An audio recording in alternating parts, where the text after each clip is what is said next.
இன்றைய எபிசோட் மிகவும் உணர்ச்சிபூர்வமாக இருந்தது. நிவின் சொன்னதை கேட்டு சாரதா காவேரியை கோபமாக பேசுகிறார்.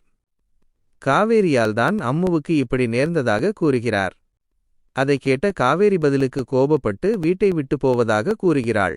சாரதாவும் காவேரியை வீட்டை விட்டு வெளியே செல்லுமாறு கூற காவேரி ஆத்திரத்துடன் வெளியேறுகிறாள். இதை பார்த்து அனைவரும் அதிர்ச்சி அடைகிறார்கள். அப்போது கங்கா சாரதாவை கடிந்து கொள்கிறாள். ஆனால் சாரதாவோ காவேரி பள்ளிக்குத்தான் செல்கிறாள், பள்ளி முடிந்ததும் வீட்டிற்கு வந்து விடுவாள் என்று கூறிவிட்டு உள்ளே செல்கிறாள். அம்முவை காணாது விஜய் வீட்டில் உள்ளவர்கள் பதற்றத்தில் இருக்கின்றனர். அப்போது அம்முவுடன் விஜய் வருவதைக் கண்டு அனைவரும் மகிழ்ச்சியடைகின்றனர். அம்முவை அணைத்து ஆறுதலாக பேசுகின்றனர். தாத்தா ராதாவிடம் அம்முவை அறைக்குள் அழைத்துச் செல்லுமாறு கூறுகிறார்.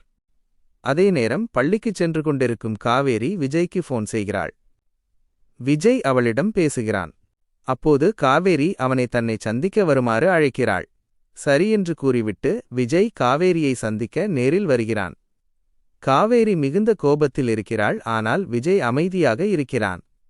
விஜயிடம் கோபமாக பேசும் காவேரி தான் அவனை திருமணம் செய்ய மறுத்துவிட்டதால் இப்போது அவன் அம்முவை பயன்படுத்தி நாடகமாடுவதாகவும் உணர்ச்சி ரீதியாக அவளை மிரட்டுவதாகவும் கூறினாள்.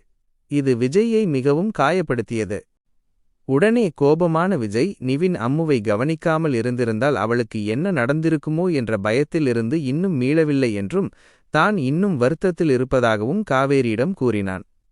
இதுவரை நடந்த விஷயங்களுக்கு மன்னிப்பு கேட்டுவிட்டு தானோ தன் குடும்பமோ அல்லது அம்முவோ இனி அவள் வழியில் வரமாட்டோம் என்று கூறிவிட்டு கோபமாக அவ்விடத்தை விட்டுச் செல்கிறான். பள்ளிக்குச் செல்லும் காவேரி வகுப்பறையில் அம்மு இல்லாததை பார்த்து வருத்தமடைகிறாள். அம்முவின் இருக்கையை அடிக்கடி சோகமாக பார்க்கிறாள். விஜய் கோபமாக இருப்பதால்தான் அம்முவை பள்ளிக்கு அனுப்பவில்லை என்று அவள் நினைக்கிறாள். தான் அவசரப்பட்டு விஜயிடம் கோபப்பட்டு விட்டோமோ என எண்ணி வருந்துகிறாள். மதிய உணவு இடைவேளையின் போதும் காவேரி அம்முவையே நினைத்துக் கொண்டிருந்தாள்.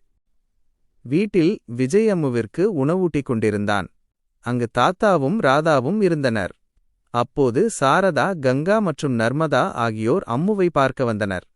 அவர்களைக் கண்டு அம்மு மகிழ்ச்சி அடைந்தாள். தாத்தா அவர்களை வரவேற்றார். ஆனால் விஜய் அவர்களை வரவேற்கவில்லை. அனைவரும் அம்முவை பார்த்து மகிழ்ச்சியடைந்து அவளுடன் உரையாடிக் கொண்டிருந்தனர். அப்போது சாரதாதான் கொண்டு வந்திருந்த கோயில் விபூதியை அம்முவின் நெற்றியிலிட்டு அவளுக்கு அறிவுரை வழங்கினார். பின்னர் சாரதாவே அம்முவிற்கு சாப்பாட்டினை ஊட்டிவிடுகிறார்.